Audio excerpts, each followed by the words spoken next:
As a small business owner, have you ever felt overwhelmed by the pressure of choosing the right hire or leading a team? Or have you ever found yourself tolerating a bad hire because you fear trying and failing again as you repeat the hiring process? If so, you're not alone, and you are in the right place. Welcome to the Growing Your Team podcast. The Growing Your Team podcast teaches business owners like you to expand your unique business by teaching you to master the hiring and team management process. Hiring and managing a team does not have to be a challenge. You just have to learn to do it right. And the Growing Your Team podcast teaches you how to become a confident leader who hires right every single time. Now, let's jump into the show where each episode you will learn tips on how to identify what type of help you need on your team, how to source amazing candidates, how to conduct interviews that lead you to your ideal team member, how to onboard successfully, and how to lead every person in your business so you have a team of rock stars who you are happy to pay every single paycheck. So let's jump in and teach you how to hire like a pro. Hello, Jamie Van Kuyk here, and welcome back to the Growing Your Team podcast. Today, I want to talk about a question a client recently asked me. And this is a question I have gotten a few times about the interviews and how to handle a situation that comes up during an interview. And that is a candidate that is very long-winded. How do you stop a candidate when their answers go on and on and on and on? And this question is actually a very interesting question. And like with so many things, I'm going to say what you do depends on a few things. First, let's talk about sometimes when this happens, when a candidate talks and talks and talks and talks and talks. But it seems positive. They're giving you so much valuable information. They're not rambling. They're not just dragging on. You're like, ooh, that's good. That's good. That's good. That's good. What do you do? Because you have other questions you need to ask them, but you're getting so much out of this. You're really intrigued. You want to know more of the story. It is so relevant. And with that, one of the things I typically say is balance what you are hearing with what you need to hear. Balance also it with, is this your first conversation with a candidate or what should be your last conversation with a candidate? If it's your first conversation with a candidate and the story, the example that they're bringing you through, the information that they're sharing touches a lot of the different points you want to explore with the candidate, let them keep talking. You can discover a lot of information from one answer sometimes. So if you're getting a lot of information and you're going to have the ability to talk to the candidate again, use that information that they're giving you. Just let them keep talking and working through it. And so that way you can say, all right, well, they explained it here. Oh, I got to hear how they communicate when something goes wrong. I got to hear their strategic thinking skills. I got to hear this. I got to hear that. I got to hear how they identify issues and overcome them. I got to hear like all these different things, which that's what you wanted to know in the entire interview. So sometimes it's good. Sometimes we don't need to stop a candidate from talking. But then there's times where we need to move on or we just want the candidate to stop. How do we handle those situations? Sometimes a candidate will ramble and they just ramble and ramble. They're not providing us anything of value. So they're really, really long-winded. In these scenarios, you have two options.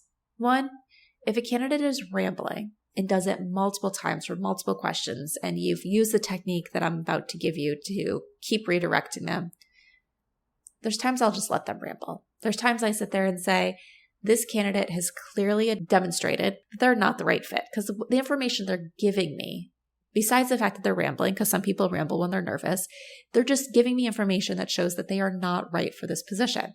I need X. Well, their experience is Y. So sometimes I'll just let them ramble, let them talk just to fill time so they feel like it wasn't a 5-minute interview when it should have been a 30-minute interview. And then we'll get to a point and I'll be like, okay, that's brought us to the end of our time, and go and wrap up. But there's other times you could tell they're rambling maybe because of nerves or things like that, and you have gotten some of the information that you need, but you need to move on. Or the information they give you is all great, but you really need to dig into some of those other areas, so you need to move the interview on. When this happens, here's what you can do to move the interview forward. When they go to take a break or a pause, or sometimes you just have to jump right in there, say, I'm sorry for interrupting. So first, that's the most important thing. You are acknowledging that they are still talking, but you need to interrupt them to stop them. So we want to acknowledge that we are talking over them. Then you can continue on and say, you are giving me a lot of great information, but we only have so much time for today's interview, and I have a bunch of other questions that we need to get to. So let's move on to those other questions. And if you still have more information to share around this topic, and we have time at the end, we can circle back to this question. Right? So that lets them know, first, you're acknowledging, as I said, that you're interrupting them. It's stating, whether it's true or not, that you are appreciating all the information that they're giving you, stating why you need to move on, and then moving on. So it's okay to cut a candidate off. You don't have to let them ramble forever. You can even do this. Let's say they start to go off on a tangent and you want to circle back to something else that they said.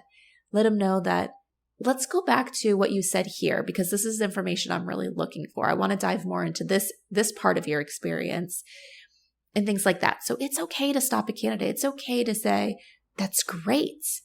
Now let me ask you a follow-up question. If you have follow-up questions as a part of your interview, or you want to dive into something specific that they said. You don't just have to let a candidate ramble. You can be in control of the interview. You got this. Get the information that you need to get out of a candidate while being polite and respectful of the candidate. It's the best way to run an interview. But if needed, you can stop a candidate simply by saying, I'm sorry for interrupting you, and then move on from there, whether it's to dive into a specific part of their answer or to help them see that there's limited time and it's time to move on to a different question. So you got this. If you have any questions about things that come up during your interviews that you're like, how do I handle this? Send me an email.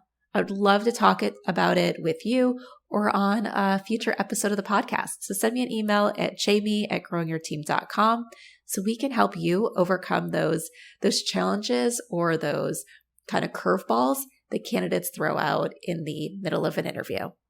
Are you ready to hire a new team member for your business, and you want to ensure you hire the person who can succeed in the role, make you happy, and positively impact your bottom line? Then let's talk and see how growing your team can help you master the art of hiring. Through bespoke hiring frameworks and comprehensive guidance, you will learn how to attract candidates who have the passion you desire and the skills needed to succeed. At Growing Your Team, women entrepreneurs and leaders work with us to help them expand their unique businesses by teaching them how to hire like a pro. Let's connect and see how we can help you. Send me an email at jamie@growingyourteam.com. That's Jamie, Jamie, @growingyourteam.com, or head on over to growingyourteam.com/jumpstart, with jumpstart being all one word, and let's talk about how you can become a confident leader who hires right every single time.